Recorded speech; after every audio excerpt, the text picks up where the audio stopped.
I will just take a moment to introduce our panelists. To my immediate left is Heather Weaver. Heather is senior staff attorney with the ACLU program on freedom of religion and belief.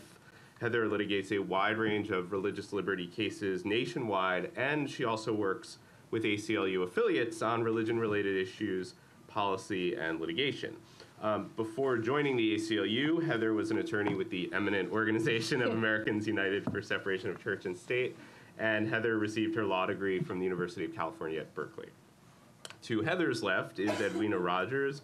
Edwina is the executive director of the Secular Coalition of America.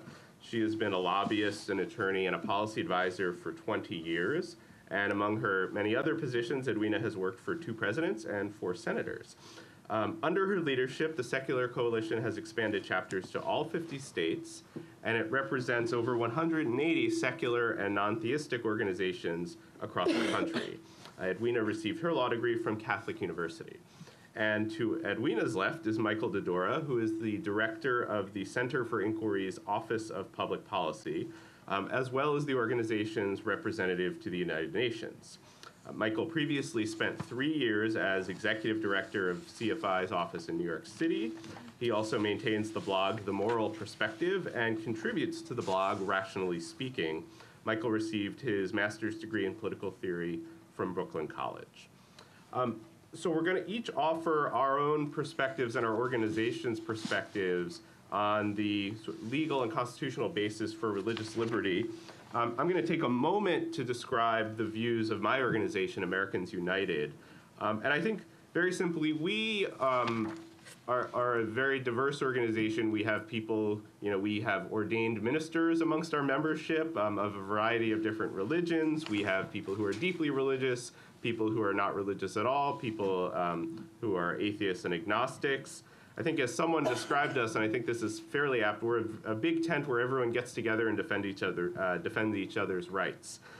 We believe, consistent with some of the case law, that the government should not be funding religious institutions, either directly or indirectly, that the government should not be coercing religious exercise, either directly by law or through social pressure, that the government should not be promoting or endorsing either religion generally or particular religions. With respect to accommodations recognized in laws like the Religious Freedom Restoration Act, we think many accommodations that alleviate genuine burdens on religious exercise are reasonable and appropriate. But we draw the line, and I think this is especially significant for cases like the contraception cases, we draw the line at accommodations or exemptions that serve to impose one person's faith on another. And so, by way of example, an exemption that allows a police officer to keep his beard for religious reasons we think is entirely appropriate. An accommodation that allows a business owner to discriminate against someone in violation, what would otherwise be in violation of the law, we think goes too far. So that, in a nutshell, is our view as to what the law, partially what the law is and partially what the law should look like. And now to hear another perspective, I'm going to turn it over to Heather. Thanks. Well, I'm not sure how different our perspectives are going to be, Greg, but we'll try to make something up. I'm feeling so low tech this morning. I struggled with my printer, and here you are with your mini iPad. Thanks, Greg, for moderating this panel, and to my co-panelists for offering your insights today. What does real religious liberty look like? That's the question that's posed for today. And since I'm the first panelist to speak, I thought I'd start out with some basics, although Greg already covered some of this. From a legal perspective, religious freedom includes 2 complementary protections: the right to religious belief and expression, and a guarantee that the government neither prefers religion over non-religion nor favors particular faiths over others. These protections are embodied in the 2 religion clauses of the First Amendment, the Free Exercise Clause and the Establishment Clause, and they're reflected in various state and federal laws that prohibit religious discrimination in the workplace, public education, public accommodations, and in other contexts, and in laws that mandate heightened judicial scrutiny of government conduct that substantially burdens religious exercise. Working hand in hand, these protections allow religious liberty to thrive and safeguard both religion and government from the undue influences of the other.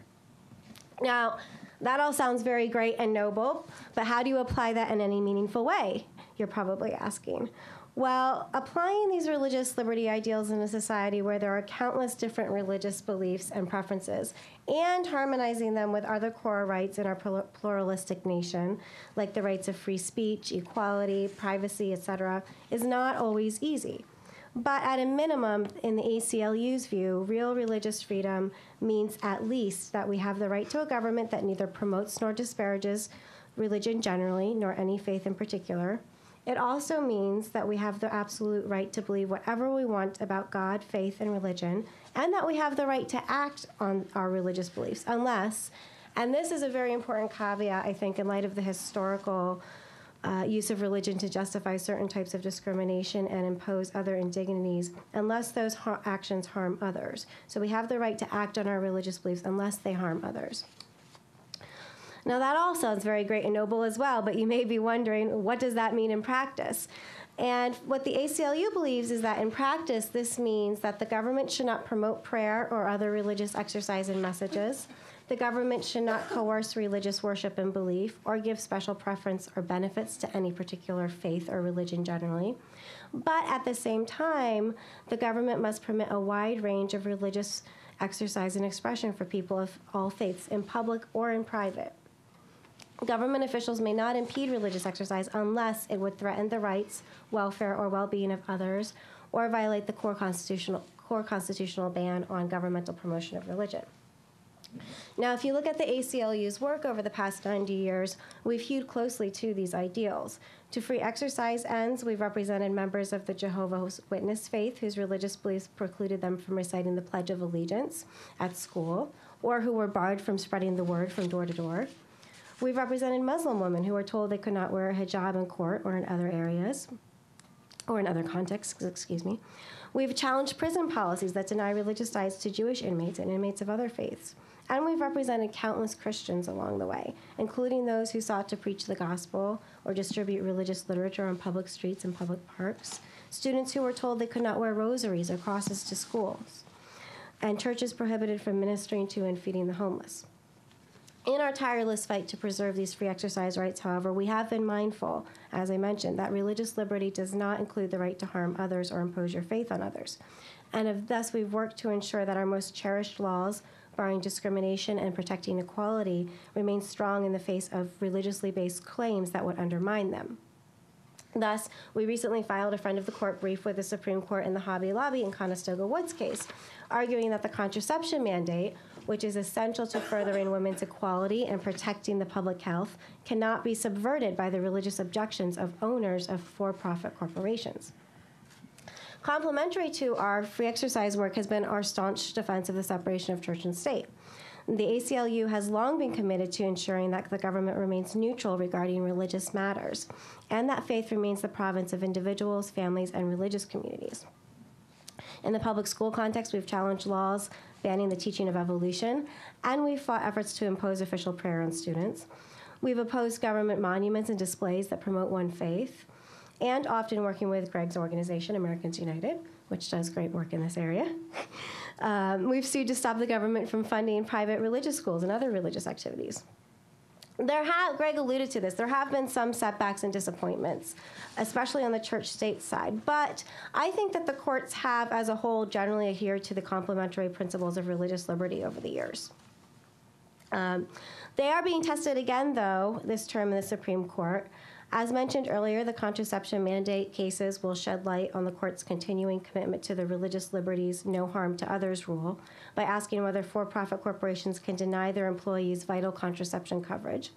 And in Town of Greece v. Galloway, which is an Americans United case, the court's commitment to the separation of church and state has been put to the test again, as the court considers whether a town board can open its meetings with expressly Christian prayers. Now, that case is the follow-up to one of the setbacks and disappointments that I mentioned earlier. In the 1980s, in a case called Marsh v. Chambers, the Supreme Court upheld the Nebraska legislature's practice of opening its sessions with official non-denominational prayers. That decision, though, Marsh v. Chambers, is probably one of the most, if not the most troubling rulings in this area, because the court just simply abandoned the religious liberty principles that I've discussed today. It didn't even bother to pretend that it was trying to reconcile its ruling with our basic understanding of religious liberty. Instead, the court basically said, you know what? Given the long tradition and history of these types of prayers, we're just going to give this one a free pass. And the practice is so patently unconstitutional that even prominent conservative legal scholars like Michael McConnell, who is a former 10th Circuit justice, have said that the Marsh decision was unprincipled and makes little sense. Tradition, of course, should not trump constitutional values, especially where that tradition is directly at odds with our ever-growing religious diversity as a nation. We'll see soon enough just how far the court is willing to go in ignoring these values when the court issues its ruling in Greece. Our hope in both cases, both in Greece and in the contraception cases, as we've written in our Friend of the Court briefs that we've submitted to the Supreme Court, is that the court will remember what real religious liberty looks like and honor those principles with its decisions. Thank you, Heather. I agree that we are definitely eagerly awaiting the Town of Greece versus Galloway decision, as well as looking forward to the arguments in Hobby Lobby and Conestoga Wood case. We will next turn to Edwina Rogers for her perspective on these issues. Great. Thank you very much. So I'm Edwina Rogers. I'm the Executive Director for the Secular Coalition for America, and we look after the Americans that are generally not affiliated with religion. And so a lot of people are very curious about this group of Americans because it's a huge growing demographic. And if you look at the trends internationally, it's going to be trending even much larger. If you study the Pew and the Gallup polls, roughly about 75% of Americans believe in God. So you're left with roughly about 25% that do not. And so how do these people fit into the separation of church and state? So through our coalition, we have 13 national voting members, and we have about 165 endorsing members.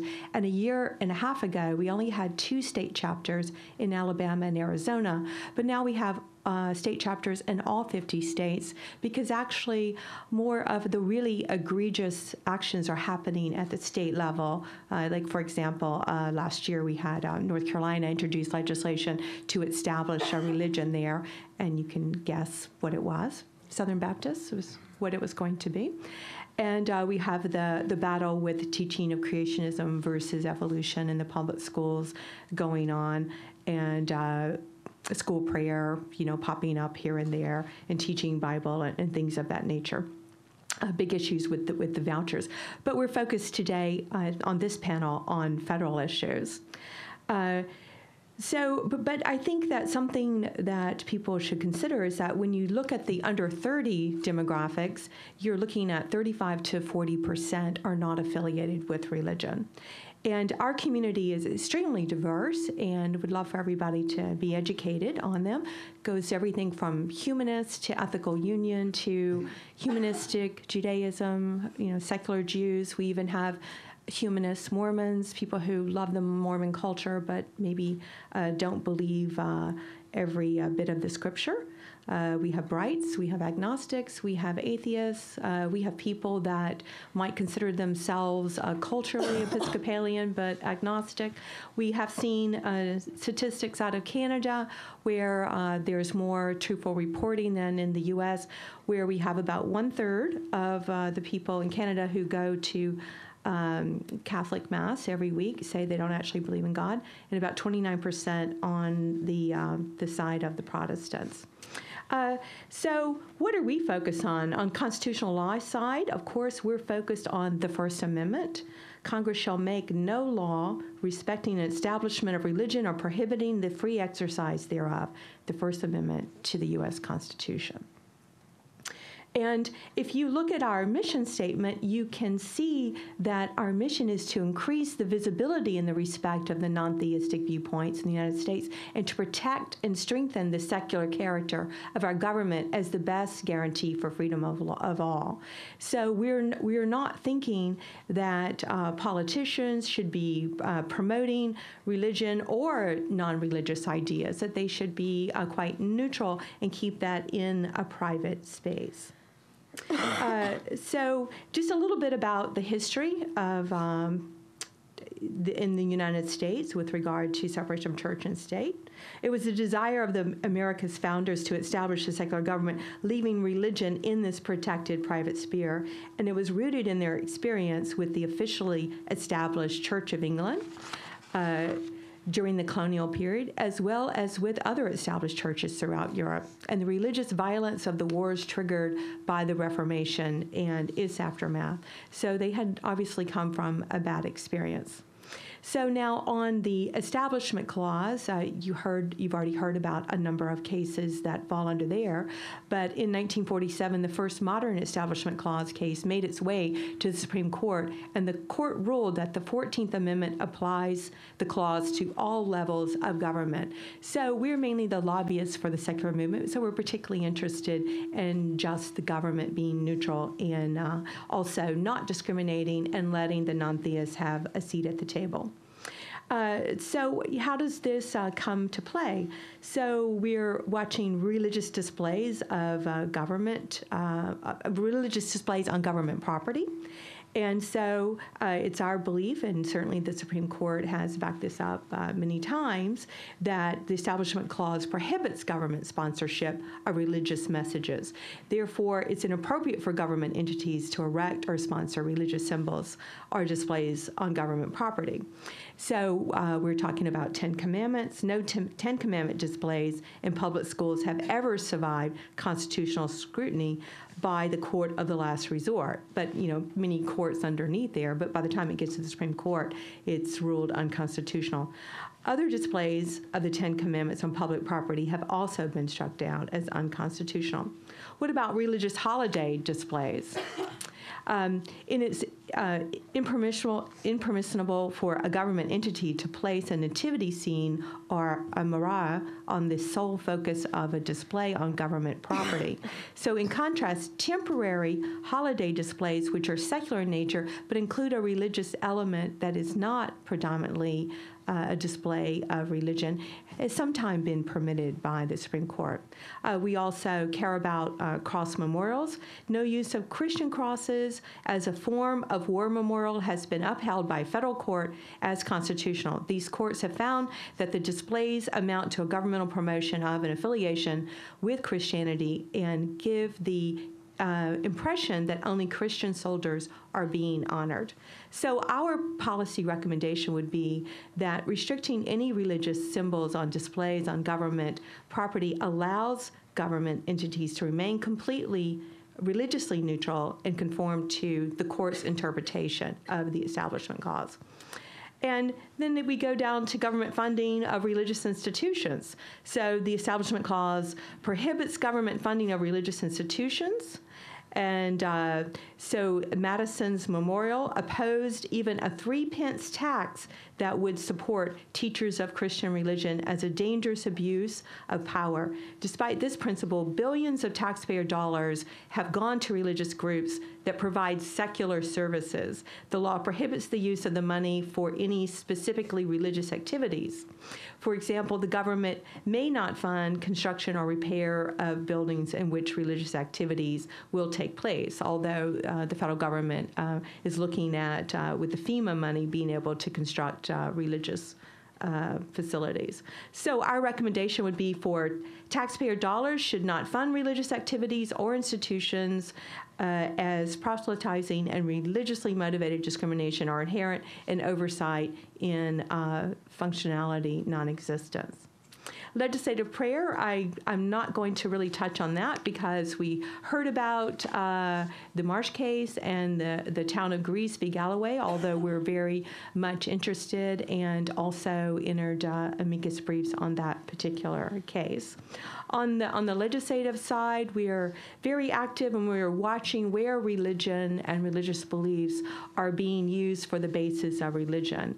And you can see this throughout the federal government, and you also see it greatly at the state level. Unfortunately, you've got a number of governors that have made statements in the last year. Even my governor, I'm originally from Alabama, who during his inauguration said something along the lines that that you're not my brother and sisters unless you're my brothers and sisters in Christ, which is a pretty bold statement and quite harmful, considering that I know Alabama is the third most religious state, but there are still 16% in that particular state that are not affiliated with religion. Now, it's not like Vermont where it's well over 50%, so it really varies by the states. So I would like for everyone to please pick up a copy. We brought copies of our first ever Model Secular Policy Guide, and this is from the non-theist perspective. And so we kind of went through the areas that we're seeing in legislation at the federal level, and also it happens at the state level, where religion has moved into and the policy decisions are being based on religious beliefs. Of course, we're covering the constitutional law side today, but health and safety and in education and discrimination. Also, we see privileging in the tax code and even in the military and on the international side. And the international side leads us to Michael Dora, who's quite the expert on all things international. So thank you very much. Thank you, Edwina.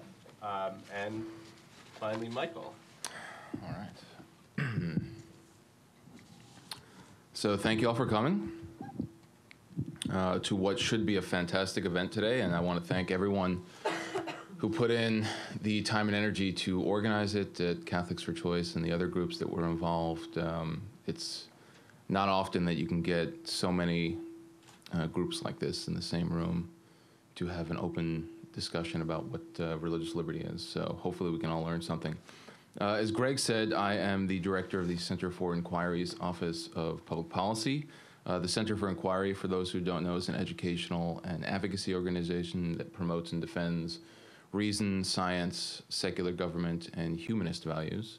And the Office of Public Policy is the program that CFI has specifically designed to lobby at all levels of government, federal, state, and international, for the values that the organization has.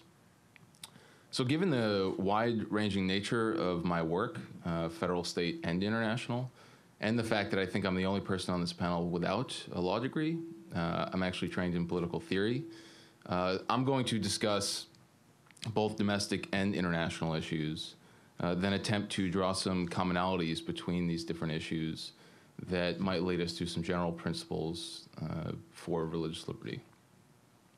So let me start domestically, and some of these issues have been discussed and will be discussed throughout the day, so I won't focus for too long on them. But I do want to mention a couple. One is the birth control mandate.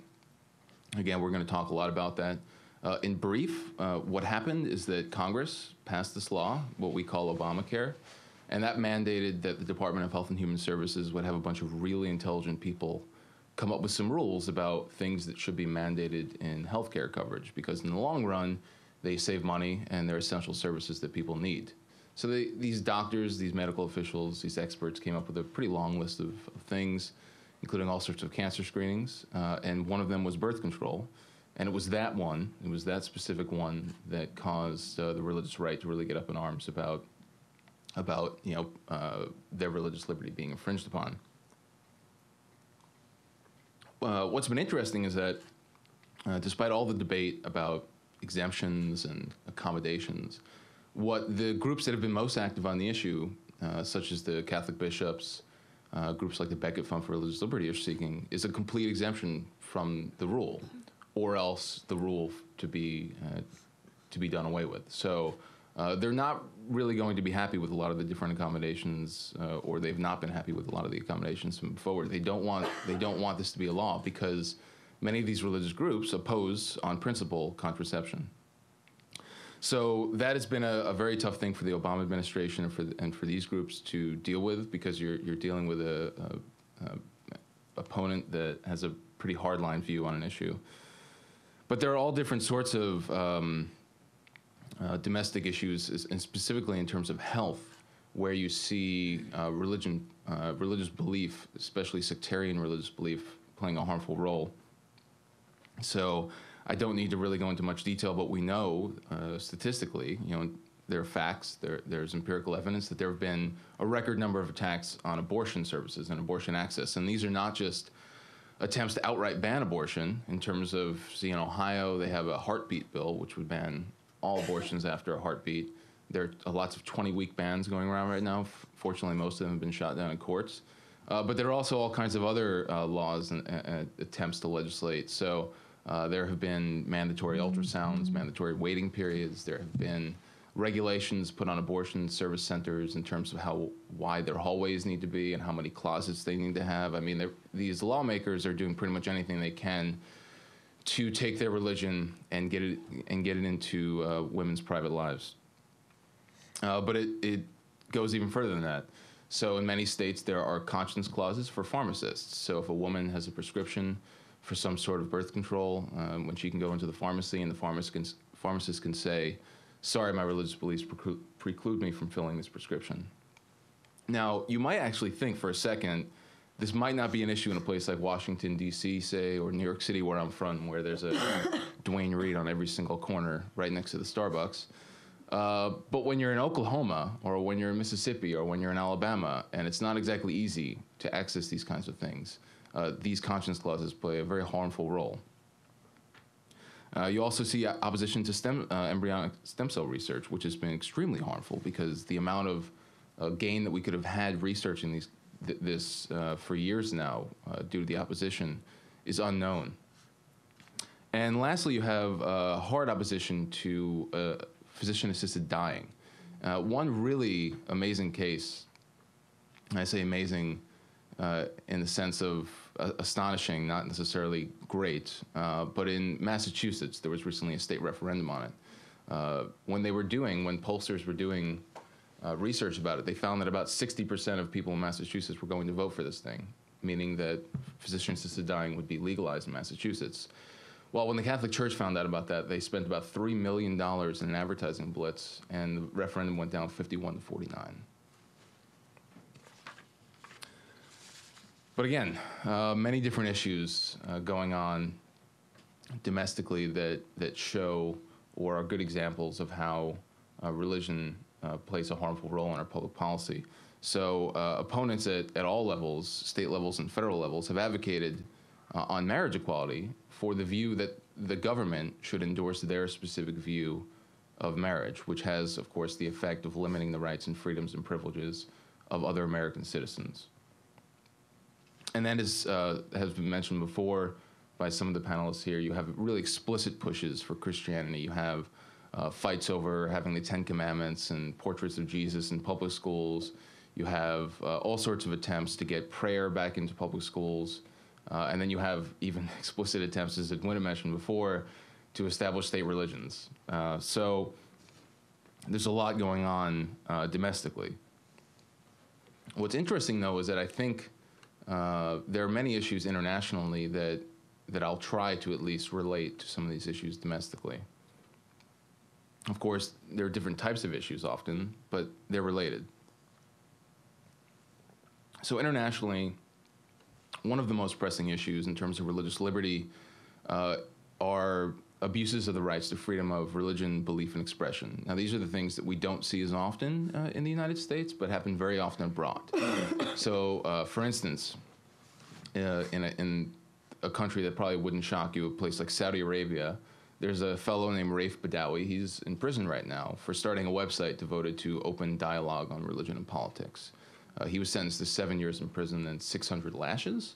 That is currently being appealed, and his lawyer's working on retrying the case at a higher court. But it is a specific example of when a country says we're only going to tolerate one kind of view on religion, what can happen. But it doesn't just actually happen in the countries that you think might be the worst offenders of human rights.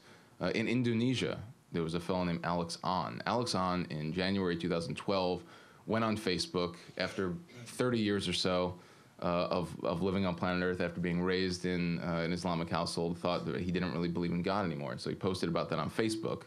A couple days later, he was met by an angry mob at his workplace, dragged outside, beaten up. And when the police arrived, they arrested Alex and charged him with blasphemy, promoting atheism, lying on a government document, because in Indonesia you need to belong to one of 6 religions. Alex had marked Islam, and now he was saying he's an atheist, so technically he was lying on a government document. And then he was also charged with inciting religious hatred and hostilities. In June 2012, he was convicted on the incitement charge and sentenced to 30 months in prison and fined $10,000 US dollars equivalent. Fortunately, Alex was just released early, and he's kind of in hiding right now because we're not terribly sure about his safety. But again, these are examples of what can happen when the government endorses one religious view over another. But it's happening on all different kinds of issues, and some of the issues that are actually happening domestically do translate internationally. So, right now with a lot of focus on the Olympics, we know that Russia has been cracking down on LGBT rights with bans on even promoting the idea that LGBT persons are equal. We also know that in Uganda and some other African countries, there have been tons of abuse of LGBT rights.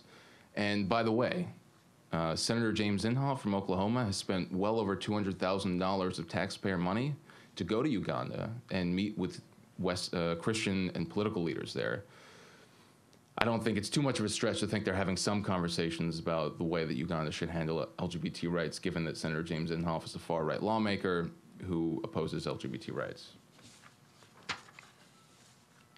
But there's also the issue of healthcare abroad. And one case in specific that I know that Catholics for Choice and some of the other groups in this room are working on very specifically was the Brazilian 9-year-old woman, rather 9-year-old girl, I'm sorry, who was raped by her stepfather, was told that she was probably going to die in childbirth and received a ton of issues trying to get an abortion, even despite the fact that it was one that would save her life. And then after she did get the abortion, several people were excommunicated from the Catholic Church for it. So what lessons can be learned from these various different cases, right? Now, I'm in no way suggesting that conscience clauses for pharmacists are the same thing as blasphemy laws. And I'm not even sure that I would say that they are as harmful, right? But they do share a common trait, both of those types of laws, in that they are successful or at least ongoing attempts to dictate public policy according to a specific religious view, to privilege a religious view or all religious views over another religious view or all non-religious views. And I do want to make clear as well that there is a difference between religious exemptions from the law and actively trying to make laws based on your religion. One seeks to not follow a given law that's been passed already, while the other seeks to actually enact a law based on a specific religious view.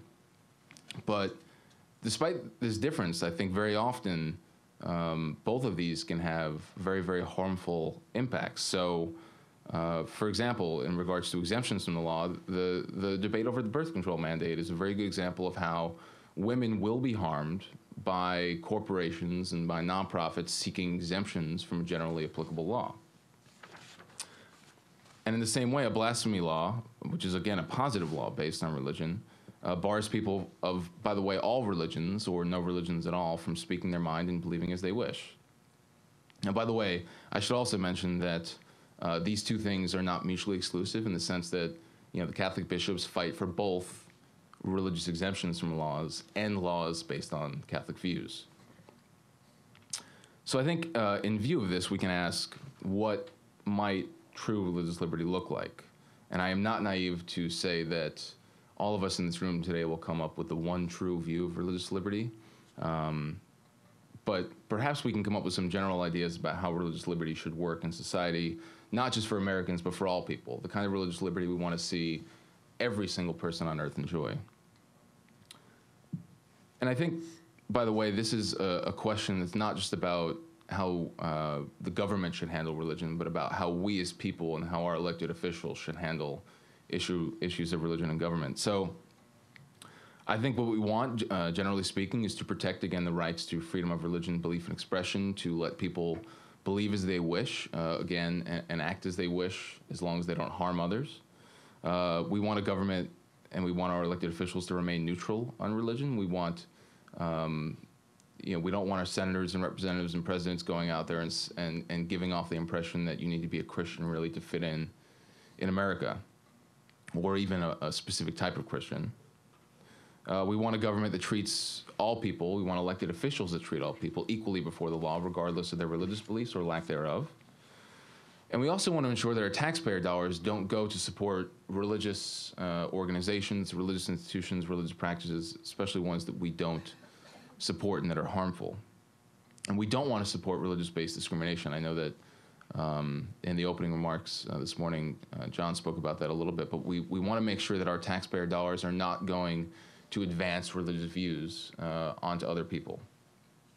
And I think more broadly, you might want to say what we're trying to do is make some kind of distinction between our civic lives and our religious lives. It's a very difficult thing to do, and I know it's a very controversial area of debate, but I think that's what we're trying to get at. What we're trying to get at is saying that our religious lives, in some sense, are different than our civic lives, our lives in terms of voting, our lives in terms of making laws, our lives in terms of deciding on court cases. And I think that this kind of approach to religious liberty is not just an approach that would help us learn how to handle issues of religion and government, but actually gets at the core founding principles of this country, at least, in terms of making sure that everyone is equal before the law and no one is discriminated against, making sure that no one is compelled to support a religion or compelled to support non-religion, just as, atheists don't want religion being taught in science classrooms. None of us are really arguing that Richard Dawkins' The God Delusion should be in there either, right? We want a government that's neutral. And lastly, I think that religious liberty is the foundation that allows for that again, that founding principle, that promise that each person will be able to pursue life, liberty, and happiness as they wish, as long as they don't harm others. And so I think religious liberty is actually a much bigger issue than any sort of debate that's just happening over contraception in the U.S. It has international influence, and the kinds of principles that we're talking about in this room today don't just apply to the U.S., although there are going to be specific debates about cases and things going on in the U.S., but apply to governments and people across the world. Thank you.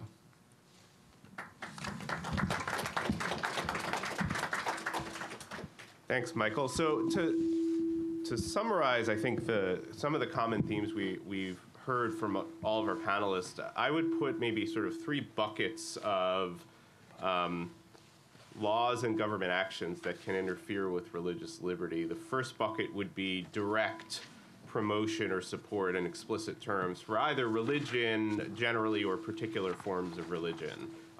Government-sponsored prayer, government-sponsored Christian prayer, 10 Commandments in courtrooms, things like that. The second bucket would be, I think, things that both Heather and Michael alluded to, which is restrictions on religious exercise or religious speech that private individuals want to do as citizens. And then the third would be, and I think Michael touched on this in most detail, which is laws that might seem religiously neutral on their face, but that are nonetheless really motivated by religious dogma. So it might, prohibitions on physician-assisted dying, prohibitions on marriage equality, restrictions on abortion, and things like that. And so I guess my first question then is, I think we all agree that as a general matter, those types of restrictions or those types of actions are problematic, but what happens when preventing one might impose the other? And so by way of example, it seems like we, as a general matter, have agreed that some religious accommodations are beneficial in relieving burdens on religious exercise, but not when they harm others or not when they impose religion on others. Let me ask this to Heather first off. How do we tell the difference? In other words, can't you say that any religious accommodation imposes some burdens on someone else? And how do we sort out accommodations that we think are appropriate from something like the contraception regulations that we seem to all agree does impose significant costs? Right. Well, there is, just like thinking about this from a legal perspective, there is some case law that says that at a certain point, a religious accommodation, meaning some sort of exemption from a law, can be an Establishment Clause violation. And it really depends on how far the accommodation is going. And usually, there's only limited case law on this, but the case law has been focused on, is it harming a third party or putting a burden on third parties? Like you said, you could make the argument that maybe any type of accommodation is burdening or putting some harm on third parties.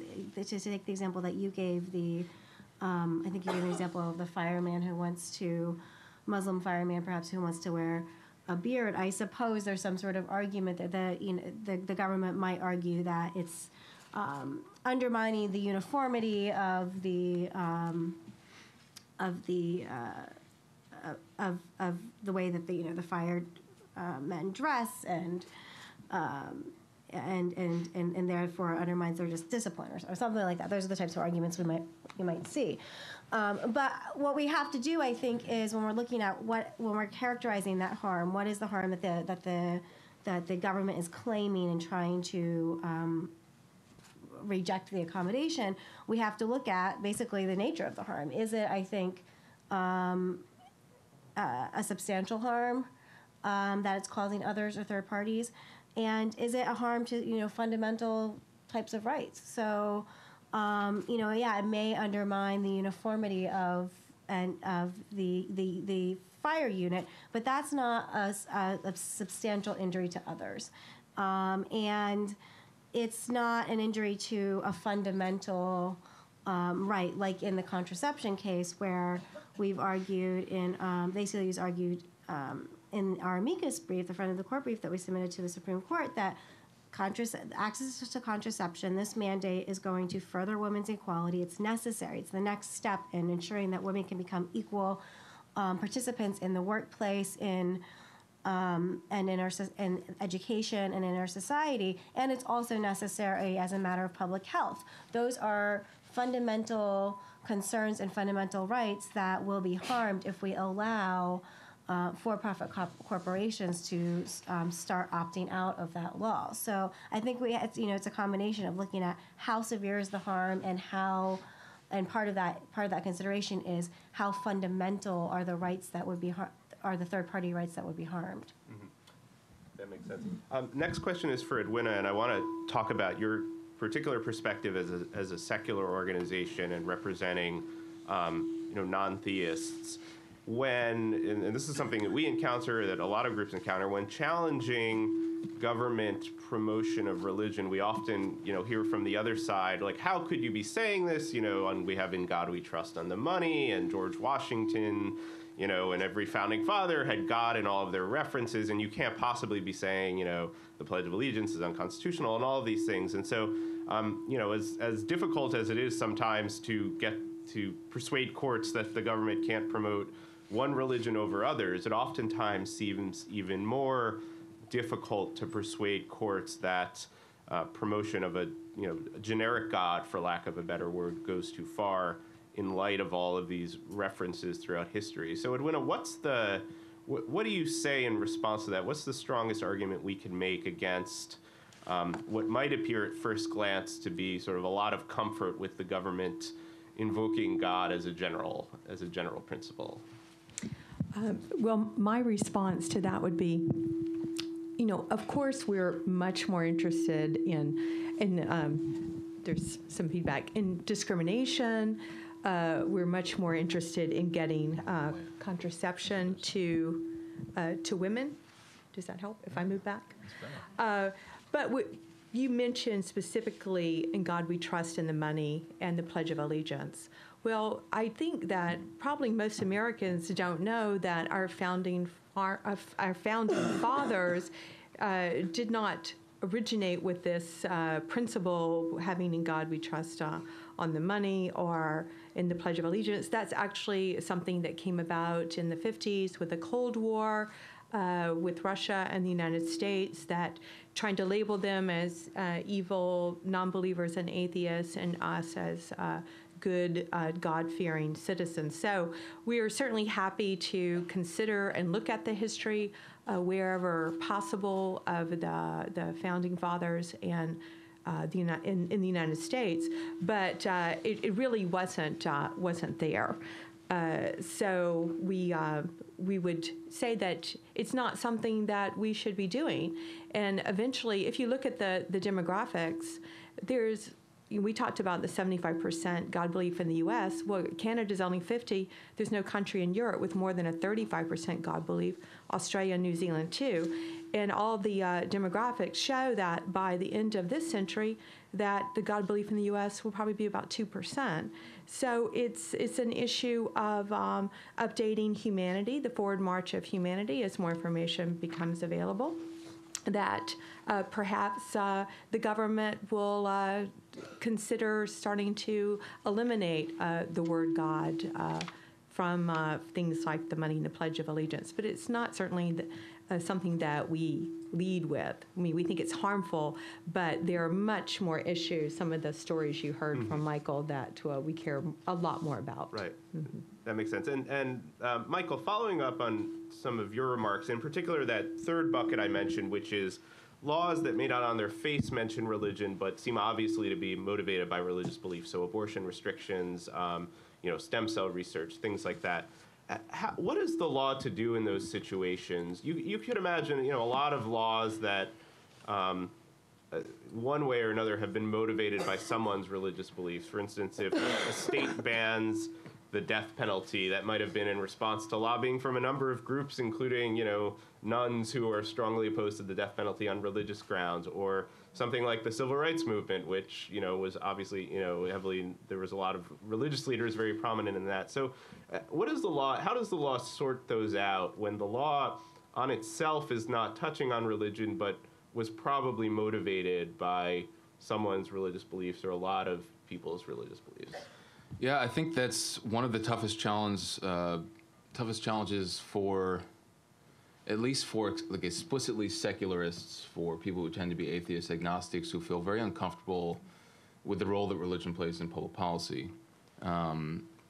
In terms of when we make arguments, and I probably use some of the language in my remarks in terms of trying to make a distinction between religion and public policy and trying to keep religion out of public policy, that does send a message kind of by consequence to a lot of religious believers who actually are with secularists on separation of church and state and on a lot of civil rights issues and a lot of social justice issues, that their religion doesn't really have a role to play in their activism on those issues. And I think that's wrong, because if you're motivated by your religion to do good, that is not something I want to discourage you from doing. At the same time, I think when you get into those issues where you have religion, playing a kind of motivating role in fighting for a law, what's really important is that while the religion is there as a motivation, it is not the only reason why that law is either being passed or is being deemed constitutional. That the courts and that our elected officials are looking at reasons outside of just, I'm a Catholic, I believe very deeply that contraception is a right and that it should be protected and that women should have access to it. Well, the reason why contraception is a good thing and why it should be available is not simply because a lot of Catholics believe that. It's because we know that contraception works, we know it's effective, we know that it helps women deal with lots of different health issues, so we've done research on it, right? And so I think, again, it's not necessarily a problem when people are motivated by religion in society to act politically, but what we need to be careful about and what the courts need to be careful about and what our elected officials need to be careful about is making sure that those motivations have reasons that are available to all persons behind them or on top of them or somewhere in the process, so that we can look at them and all say, those are reasons we can get behind. I might not be able to understand your personal Catholic faith. If it's driving you to do this, that's great. But there are really good reasons for this policy other than your personal Catholic faith. All right.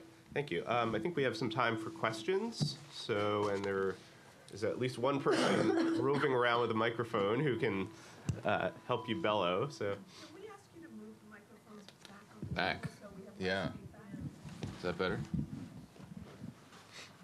Thank you. Hi, I am getting the feedback here as well. Nick Little from the Centre for Inquiry as well on the legal side here. Isn't where we are now with the contraceptive exemptions, with everything, the logical end game of what started 20 years ago when RFRA was passed? And at the time, I mean, RFRA went through the Senate unopposed, I think, or if it had one opponent, which is generally, to me, like the Patriot Act, a sign that people are not looking at something properly when it goes through that far. So, for example, I mean, the RFRA turned around and specifically prioritized religion over non-religion. A church can turn around and say, we should be exempt from laws on hallucinogenic drugs because it's our sacrament, whereas I can't turn around and say, I like to take hallucinogenic drugs because I reach a higher plane of consciousness when I do it. So it specifically turns around and places religion on a higher plane. So isn't this where we've inevitably come to? And isn't it time to turn around and say, as rights-based movements, that RFRA was a mistake from the beginning, and that maybe we should start campaigning for the overturning of RFRA rather than limiting it in certain areas? Either Heather, both of our organizations supported RFRA. So Right. I don't think that RFRA. So just to give you a little bit of background, RFRA was I'm sorry, I don't want to have to shout, but I also don't. RFRA was passed after the Supreme Court. It used to be that under the case law, generally speaking, if your religious exercise was burdened, you'd have to the government would have to show what's called a compelling interest, and that their law was narrowly tailored to that interest in order to burden your religious exercise. Although, I mean, there's some of the case law, had applied a lower standard. But anyway, in 1990, the Supreme Court held in Employment Division v. Smith that, in fact, the Free Exercise Clause doesn't provide that heightened protection when you were talking about a neutral rule or neutral law of general applicability. And so that was the case that he was referring to, the hallucinogenic drug use for religious reasons. And so what happened is there was concern, and both by the ACLU and Americans United and many other groups, that religious exercise wasn't receiving as much protection as it should. And so in 1992, Congress, with broad support, passed RFRA, and RFRA sort of purports to restore that compelling interest test. It says, if there's a substantial, and this is an important word, substantial burden on your religious exercise, meaning more than just a minor or incidental burden, then the government has to show that the law substantially burdening your religious exercise is in furtherance of a compelling interest and is the least restrictive means of doing that. It is a tough standard to meet. But I do think that in light of Employment Division v. Smith, it was important to restore some heightened protection to religious exercise. The key is that we have to interpret RFRA as it was intended.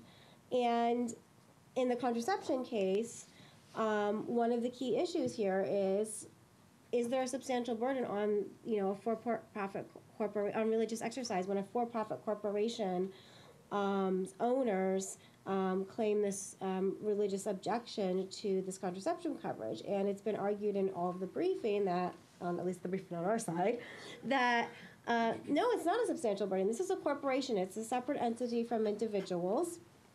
And in fact, the burden is so attenuated is very attenuated because you have the individual patient and her doctor making the decision ultimately about whether to use the contraception under their insurance. And so it's not attributable to the corporation or to the owners of the corporation. They're not being asked to take birth control. They're not being asked to purchase contraception. And so if the court sticks with the language of RFRA, I think that we should be okay. Now, whether the court's going to do that, I don't know. But I don't think that RFRA in principle was a bad idea. And religious liberty is our first freedom. And so the ACLU supported RFRA with the knowledge that that religious exercise, in light of the Employment Division v. Smith decision, could be compromised. That said, I do wish that there were more explicit, and this, obviously the RFRA was before my time at the ACLU and before my time as a lawyer. I was in high school, but I do wish that there were more explicit carve-outs in RFRA to say we're not going to, it is a compelling interest to protect civil rights, to protect against discrimination and to advance equality and things of that nature. I wish that there were an explicit provision in RFRA. And at the state level across the country, there are states that are trying to pass their own versions of RFRA. And we have been fighting to defeat those unless they do include these specific carve-out provisions. And believe it or not, one of the better RFRAs that was passed many years ago is Texas. Texas has a RFRA that provides the heightened protection to religious exercise, and we've used it to our advantage. In many cases, we defended a kindergartner who was a Native American in Texas, whose public school told him that he couldn't wear his hair in long braids in accordance with his religious beliefs, and we sued under the state RFRA, and we won. And that RFRA has a carve-out for state protections, civil rights protections, and I do wish that the federal RFRA more explicitly stated that. And so that might be one way, rather than repealing the federal RFRA. It might be nice. I don't think this is actually possible, but it would be nice if we could insert some amendments to the RFRA that recognize explicitly that these laws are compelling interests and it must be protected at all costs. Sorry, I've been rambling. Nope, no problem. Yes. Oh, sorry, back there. Hi, thank you for all this. I am a minister, not a lawyer, but I know enough about this issue to be dangerous. In studying religious liberty, specifically, one of the things that sticks out for me is that when Jefferson and Madison were working on the Bill of Rights, they tried to get separation of church and state in it and lost. And so what we ended up with was a First Amendment that only applies to Congress. And that it wasn't until the 14th Amendment after the Civil War that extended that protection to all people in all the states. And so we're kind of backing into separation of church and state because it's not actually, it was not intended to be in the Constitution that way. And so I wonder, are some of the reasons that we're, well, first, what do you make of that? And second, would you agree maybe that some of the reasons that we're having such a discussion about sort of where to draw these lines is that there wasn't actually intentional conversation or agreement ever at the congressional level of where those lines should be drawn, and that maybe actually the American people don't necessarily agree with separation of church and state either, so that we're not just trying to defend a constitutional principle in our work, we're actually kind of fighting something that people don't agree with and that isn't and wasn't intended to be in a constitution anyway. Well, sorry. Go ahead. Well, actually polls have shown that the vast majority of Americans, when you ask them whether or not they support the separation of church and state, they do. Now, there may be when you sort of poke at that a little bit and explore what that means, there may be disagreement about what that actually means and what specific types of actions they would support and what type of restrictions.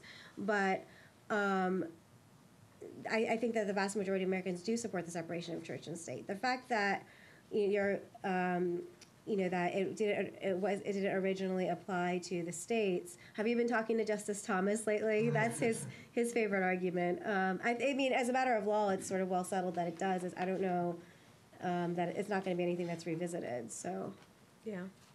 I mean, I would say that it was hard at that point to anticipate every possible angle where it should apply. I think they did a pretty good job of getting us started. And the polls show that 55% of Americans think that political leaders should not base laws on their religious views, and then it even gets higher for the general question of separation in church and state. So I would say that if that's your position, that's definitely a minority position. If I could just elaborate on a couple of those things. On the historical point, I guess I would quibble a bit with the premise of the question in two respects. There is, I think, Justice Thomas and others have argued that the purpose of the religion clauses and the Establishment Clause in particular, they say, was actually to prevent the federal government from interfering with state establishments of religion. And if you look, there's, I mean, the history is complicated on this, but there's actually a fair amount of evidence that that's not the case. In other words, that the Establishment Clause was not understood as a mechanism to allow states to create their own religions. There's a book called Endowed by Our Creator by Michael Meyerson, who's a law professor at University of Baltimore Law School, which I would recommend, which really deals with a lot of this history in detail. I think it was more nuanced than that. And even at the federal level, I mean, although obviously the words separation of church and state don't appear in the First Amendment, I think the Free Exercise Clause and the Establishment Clause together were intended to, and, you know, do provide for that separation in the same way that, like, the words right to a fair trial don't appear in the Constitution, but you have a right to the fair trial because of the specific things like the right to an attorney and the right to, you know, reasonable bail and all of those things. So I do think the Founding Fathers did, you know, they may have thought about the issue in its particulars differently than we do now because we have more religious diversity, but I do think it was something that they intended.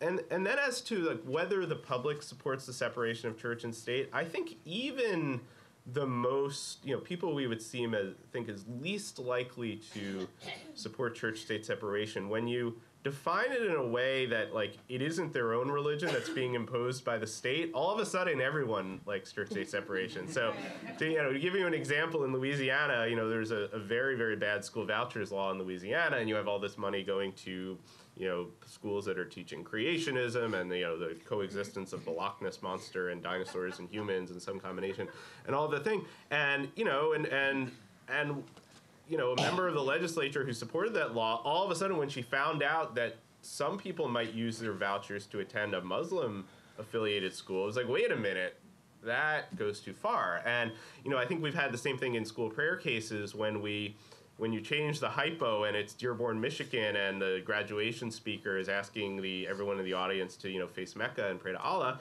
all of a sudden people who normally are like church-state separation doesn't exist, get on board with it. So I think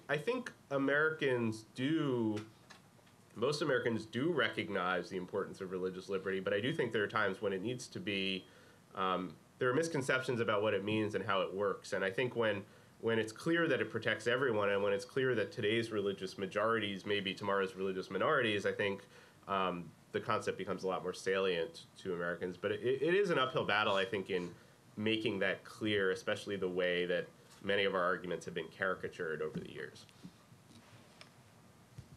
Hi, Sammy Moshenberg with the National Council of Jewish Women. So there's a real need for some kind of holistic view of religious liberty legally as well as among those of us who are advocates and those of us who work on these issues. You've got a lot of contradictory stuff going on. You've got the free exercise versus the Establishment Clause and separation of church and state versus free exercise. And you talked a lot about the tension there. But you also have the mixed signals that are being given based on the unwillingness of this administration and past administrations to deal with the issue of religious discrimination with federal dollars. The charitable choice kinds of provisions that allow for explicitly religious institutions to receive public money and discriminate in their hiring anyhow. So there's a lot of mixed signals being given in terms of religious liberty. I think all of these things, I realize that for our purposes today, what's being called into question is, you know, is separation and free exercise, but I think we should add that third horseman of the apocalypse or whatever as one of the elements that's conspiring, if you will, to really create some, at best, mixed signals, at worst, really very constitutionally problematic issues when it comes to religious liberty and religious freedom. So I wish could you say a few things about that part of the puzzle? Sure. Does anyone want to talk about the Obama administration and the faith-based program? Or more generally. Or more generally. Sure. I mean, I'll start it off. Yeah, you start. It's actually one of our biggest concerns, and we're not 100% sure how to tackle it. We have issues with the faith-based office being there in the White House. I think a lot of people don't know. Well, I was working in the Senate when a lot of that happened. I was working in the Bush White House when that office was being organized and really set up, although it kind of came in under Clinton. And I was over in the economic policy, so I really didn't focus on it. But it has become very powerful, very influential, and it is billions and billions of dollars. And there is this charitable choice exemption, and there are many examples of these billions of dollars of taxpayers' money being used to discriminate against people. I mean, just think about money going to adoption services. We know the Catholic Church is very involved in adoption services. I mean, do you really think the atheists and the agnostics and the LGBT parents are making it to the top of the list? And something like that is really hard to pinpoint. It's really hard to prove. We know that with this money, a lot of people are hired, a lot of jobs. There is a lot of evidence that there's discrimination going on against non-theists and also especially against the LGBT community. So it gives us the heartburn. It keeps me awake at night. I don't know the solution to it, but it's something that we are definitely monitoring. Does anyone not know, by the way, like what the faith-based office is and what faith-based discrimination is when we're talking here? It's okay to raise your hand. Okay, it's good. Because otherwise we should probably describe it. But essentially, there's a lot of money that the government. Okay.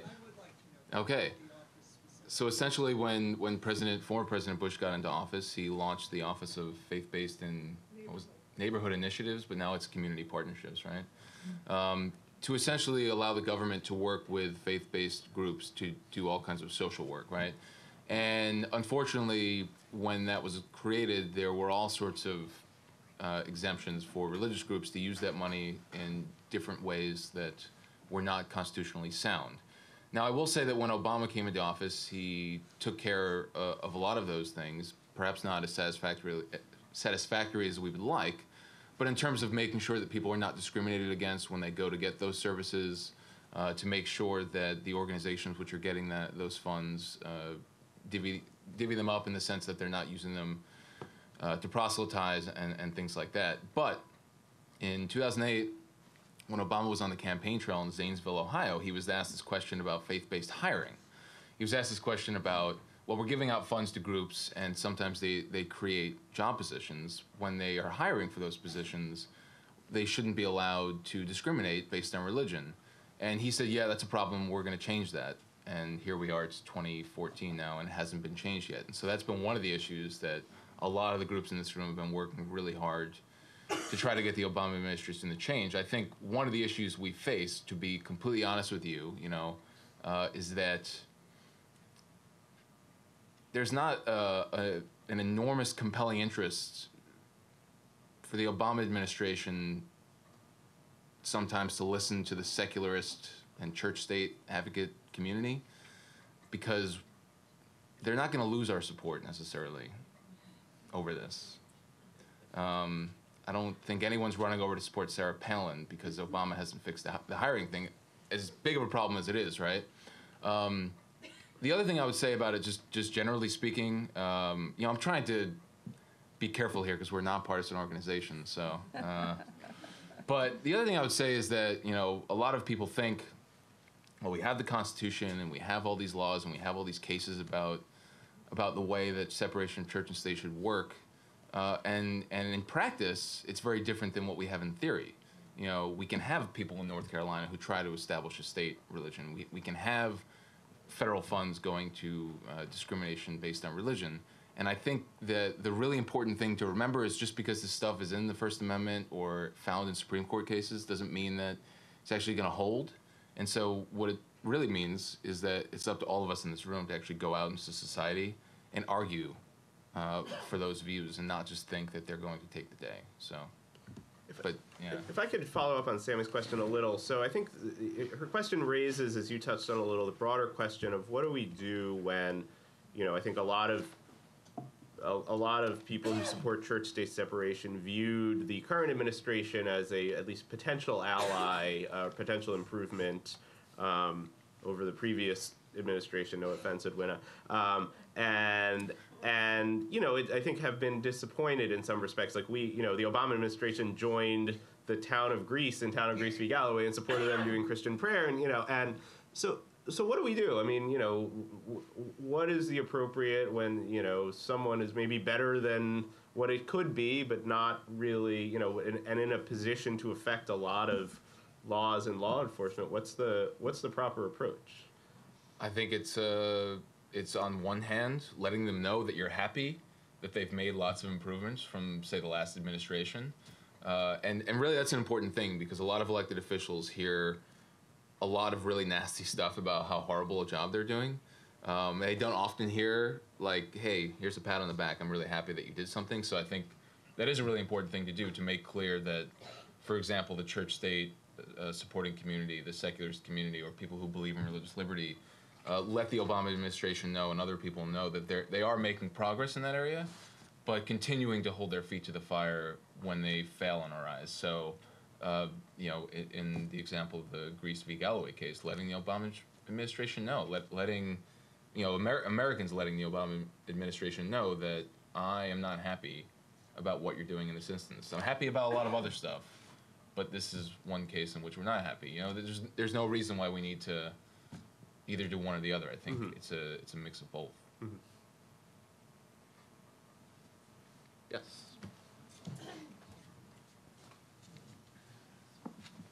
Hi, I'm Sally Steenland with the Center for American Progress, the faith team there. And it's sort of a clarification question to follow up on Sammy's question about faith-based partnerships. So my understanding is that the faith-based offices, when they were set up, and I agree there were huge abuses and discrimination in hiring is indefensible when you take taxpayer money.